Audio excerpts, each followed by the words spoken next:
Тым часам у 43-м годзе на ўсходнім фронце наступіў пералом. Нямецчына цярпела паразу за паразай, стала рэальным вяртанне бальшавікоў. У гэтай сітуацыі тагачасны беларускі нацыянальны актыў прыняў няпростае рашэнне. У беларускага супраціву не было ўласных рэсурсаў для пачатку вызвольнай барацьбы на два фронты. Спробы наладзіць сувязь з заходнімі саюзнікамі вынікаў не далі. Не хапала не толькі зброі, але і дасведчаных камандзіраў.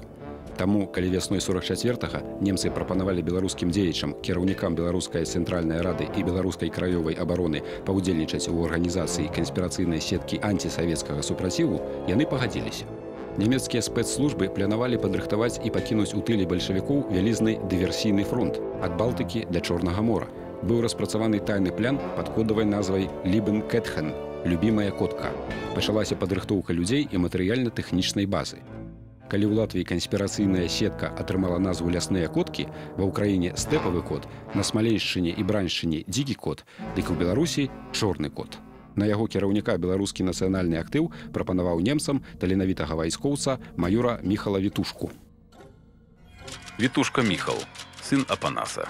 1907 году нараджэння, выпускнік славутай Віленскай беларускай гімназіі, інжынер паводле адукацыі. У жніўні 1941 разам з атаманам Харэўскім і Усеваладам Родзькам камандаваў беларускімі збройнымі атрадамі на Палессі, якія разам з байцамі украінскага атамана Тараса Бульбы адчысцілі ўсходнія палескія раёны ад савецкіх акружэнцаў і НКВДыстаў. Ствараў паліцыйныя і вайсковыя фармацыі ў Бранскай, Смаленскай і Магілёўскай акругах.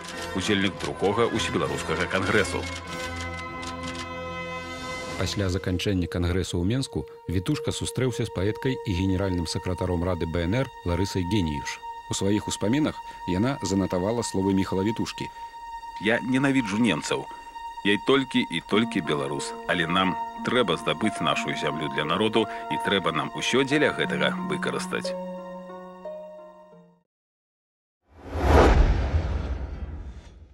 Антысавецкі супраціў на тэрыторыі Беларусі быў падзелены на тры часткі – Беларусь-Поўнач, Беларусь-Цэнтр і Беларусь-Поўдзень. Кожная з галінаў мела свайго кіраўніка. У сваю чаргу камандзіры падначальваліся галоўнаму штабу беларускага партызанскага руху, які быў размешчаны ў бункеры пад Варшавай.